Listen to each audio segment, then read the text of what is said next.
237వ రోజు దేవుని యొక్క వాక్యాన్ని చదువుకుందాం. యెహెజ్కేలు గ్రంథము 45వ అధ్యాయము.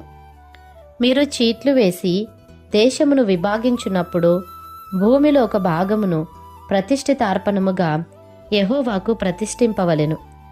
దానికి 25,000 కొలకర్రల నిడివియు 10,000 కొలకర్రల వెడల్పును ఉండవలెను.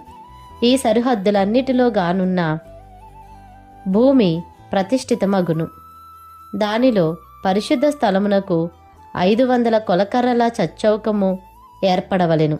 దానికి నలుదిశల 50 మూరల మైదానముండవలెను. కొలువబడిన ఈ స్థలము నుండి 25,000 కొలకర్రల నిడివియు 10,000 కొలకర్రల వెడల్పును గల యొక్క చోటు కొలిచివేయవలెను. అందులో మహాపరిశుద్ధ స్థలముగా ఉన్న పరిశుద్ధ స్థలముండును. యెహోవాకు పరిచర్య చేయుటకై ఆయన సన్నిధికి వచ్చి పరిచర్య చేయుచున్న యాజకులకు ఏర్పాటైన ఆ భూమి ప్రతిష్ఠిత స్థలముగా ఎంచబడును. అది వారి ఇండ్లకు నివేశమై పరిశుద్ధ స్థలమునకు ప్రతిష్ఠితముగా ఉండును. మందిరంలో పరిచర్య చేయుచున్న లేవీయులు ఇండ్లు కట్టుకొని నివసించున్నట్లు 25,000 కొలకర్రల నిడివియు 10,000 కొలకర్రల వెడల్పును గల ఒక ప్రదేశమును వారికి స్వాస్థ్యముగా 20 గదులను ఏర్పాటు చేయవలెను. మరియు పట్టణమునకై 5,000 కొలకర్రల వెడల్పును 25,000 కొలకర్రల నిడివియు గల ఒక ప్రదేశము ఏర్పాటు చేయవలెను. అది ప్రతిష్ఠితమగు భాగమునకు సరిగా ఉండవలెను. ఇశ్రాయేలీలకందరికీ అది స్వాస్థ్యముగా ఉండును. మరియు ప్రతిష్ఠిత భాగమునకును పట్టణమునకై ఏర్పడిన ప్రదేశమునకును ఎదురుగా వాటికి పడమటగాను తూర్పుగాను ప్రతిష్ఠిత భాగమునకును పట్టణమునకై ఏర్పడిన దేశమునకును ఇరుప్రక్కల అధిపతికి భూమిని ఏర్పాటు చేయవలెను. పడమటి నుండి తూర్పు వరకు దాని కొలువగా అది ఒక గోత్రస్థానమునకు సరిపడు నిడివిగలదై ఉండవలెను. అధిపతి ఇక నా జనులను బాధింపక వారి గోత్రములను బట్టి భూమి అంతయు ఇశ్రాయేలీలకు నియమించున్నట్లు అది ఇశ్రాయేలీలలో అతనికి భూస్వాస్థ్యముగా ఉండును. మరియు యెహోవా ఈ మాట సెలవిచ్చుచున్నాడు: ఇశ్రాయేలీల అధిపతులారా, మీరు జరిగించిన బలాత్కారమును దోచుకొనిన దోపును చాలును. అలాగు చేయుట మాని నా జనుల సొమ్మును అపహరింపక నీతి న్యాయములను అనుసరించి నడుచుకొనుడి. ఇదే ప్రభువగు యెహోవా వాక్కు. కరా త్రాసులను కరా పడిని కరా తూమును ఒక్కటే పడియు ఒక్కటే తూమును మీరుంచుకొనవలెను. తూము పందుములో 10వ పాలు పట్టునదై ఉండవలెను. పందుము మీకు పరిమాణముగా నుండవలెను. తులం ఒకటింటికి 20 చిన్నముల ఎత్తును, అరవీస ఒకటింటికి 20 తులముల ఎత్తును, 25 తులముల ఎత్తును, 15 తులముల ఎత్తును ఉండవలెను. ప్రతిష్ఠిత అర్పణలు ఈ ప్రకారముగా చెల్లింపవలెను. 180 పళ్ళ గోధుమలలో 3 పళ్ళ వంతునను, 180 పళ్ళ యవలలో 3 పళ్ళ వంతునను చెల్లింపవలెను. తైలము చెల్లించున్నదెట్లనగా 180 పళ్ళ నూనెలో పడియు 30 వంతున చెల్లింపవలెను. తూము 180 పళ్ళు పట్టునదగును.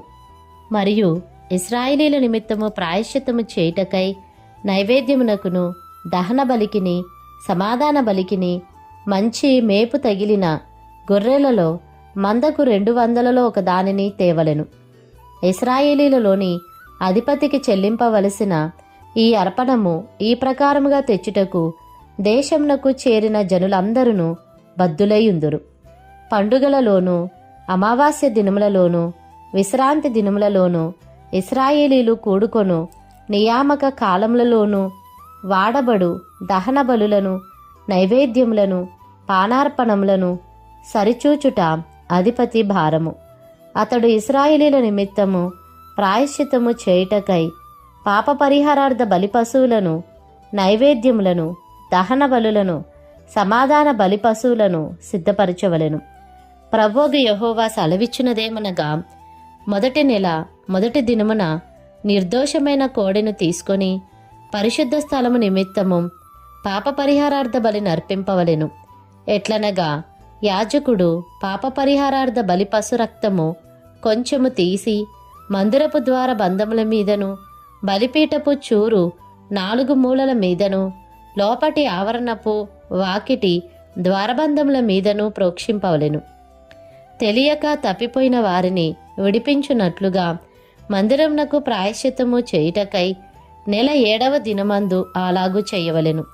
మొదటి నెల 14వ దినమున పస్కా పండుగ ఆచరింపవలెను. 7 దినములు దానిని ఆచరింపవలెను. అందులో పులియని ఆహారము తినవలెను. ఆ దినమున అధిపతి తనకును దేశమునకును చేరిన జనులందరికీ పాప పరిహారార్థ బలిగా ఒక ఎద్దును అర్పింపవలెను. మరియు 7 దినములు అతడు నిర్దోషమైన 7 ఎడ్లను 7 పొట్టేళ్లను తీసుకొని దినమొకటింటికి ఒక ఎద్దును ఒక పొట్టేలును దహనబలిగా యెహోవాకు అర్పింపవలెను. మరియు అనుదినము ఒక్కొక్క మేకపిల్లను పాప పరిహారార్థ బలిగా అర్పింపవలెను. మరియు ఎద్దొకటింటికి పొట్టేలు ఒకటింటికి తూము పిండి పట్టిన నైవేద్యము చేయవలెను. తూము ఒకటింటికి 3 పళ్ళ నూనె ఉండవలెను.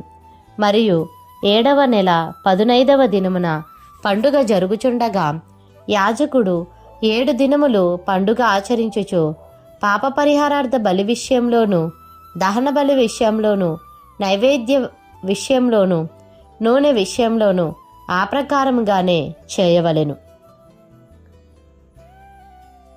యెహెజ్కేలు గ్రంథము 46వ అధ్యాయము.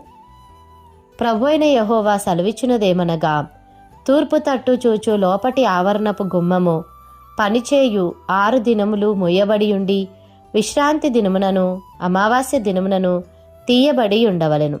అధిపతి బయట మంటపమునకు పో మార్గముగా ప్రవేశించి గుమ్మపు ద్వారబంధముల దగ్గర నిలువబడగా యాజకులు దహనబలి పశువులను సమాధాన బలి పశువులను అతనికి సిద్ధపరచవలెను. అతడు గుమ్మము దగ్గర నిలవబడి ఆరాధన చేసిన తరువాత వెలుపలికి పోవును. అయితే సాయంకాలము కాకమునుపే గుమ్మము మోయకూడదు. మరియు విశ్రాంతి దినములలోనూ అమావాస్యలలోనూ దేశజనులు ఆ తలుపు దగ్గర నిలవబడి యెహోవాకు ఆరాధన చేయవలెను. విశ్రాంతి దినమున అధిపతి యెహోవాకు అర్పింపవలసిన దహనబలి ఏదనగా నిర్దోషమైన 6 గొర్రెపిల్లలను నిర్దోషమైన యొక్క పొట్టేలును పొట్టేలుతో తూమెడు పిండిగల నైవేద్యము చేయవలెను. గొర్రెపిల్లలతో కూడా శక్తి కొలది నైవేద్యమును తూము ఒకటింటికి 3 పళ్ళ నూనెయు తేవలెను. అమావాస్య నాడు నిర్దోషమైన చిన్న కోడెను నిర్దోషమైన 6 గొర్రెపిల్లలను నిర్దోషమైన యొక్క పొట్టేలును అర్పింపవలెను. నైవేద్యమును సిద్ధపరచవలెను. ఎద్దుతోనూ పొట్టేలుతోనూ తూమెడు పిండిని గొర్రెపిల్లలతో శక్తి కొలది పిండిని అర్పింపవలెను. తూము ఒకటింటికి 3 పళ్ళ నూనె నైవేద్యము చేయవలెను. అధిపతి ప్రవేశించున్నప్పుడు గుమ్మపు మంటప మార్గముగా ప్రవేశించి అతడు ఆ మార్గముగానే వెలుపలికి పోవలెను. అయితే దేశజనులు నియామక కాలములయందు యెహోవా సన్నిధిని ఆరాధన చేయుటకై వచ్చినప్పుడు ఉత్తరపు గుమ్మపు మార్గముగా వచ్చిన వారు దక్షిణపు గుమ్మపు మార్గముగా వెళ్ళవలెను. దక్షిణపు గుమ్మపు మార్గముగా వచ్చిన వారు ఉత్తరపు గుమ్మపు మార్గముగా వెళ్ళవలెను.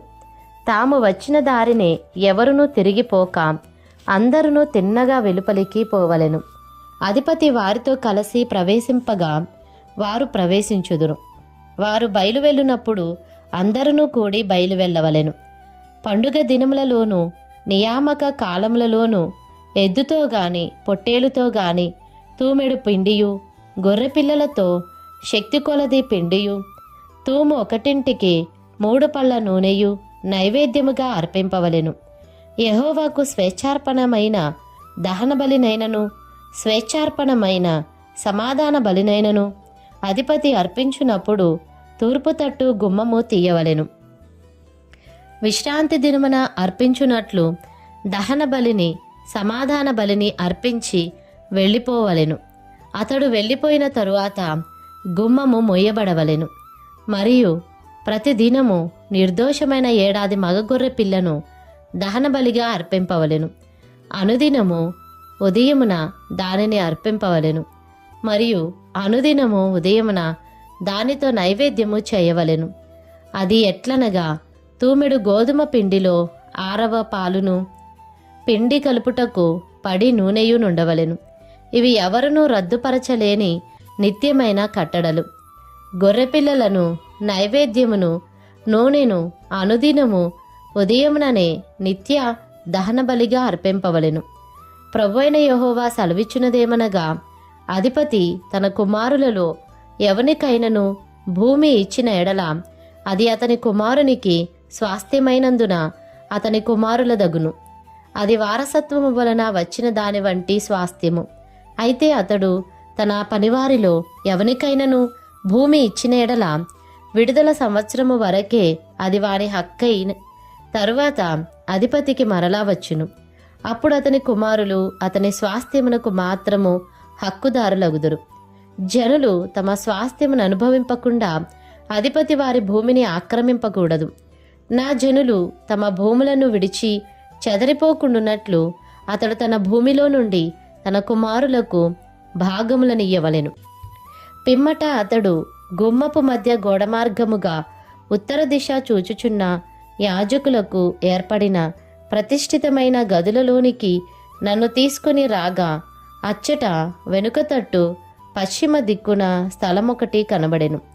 ప్రతిష్ఠితములగు వస్తువులను బయటి ఆవరణంలోనికి కొనివచ్చి యాజకులు జనులను ప్రతిష్ఠించుటకై వారు అపరాధ పరిహారార్థ బలిపశు మాంసమును పాప పరిహారార్థ బలిపశు మాంసమును వండుచు నైవేద్యములను కాల్చుచుండు స్థలమిదియే అని నాతో చెప్పి అతడు బయటి ఆవరణంలోనికి నన్ను తీసుకుని వచ్చి ఆవరణపు 4 మూలలను నన్ను త్రిప్పగా ఆవరణము యొక్క మూలమూలను మరి యొక్క ఆవరణమున్నట్టు కనబడెను.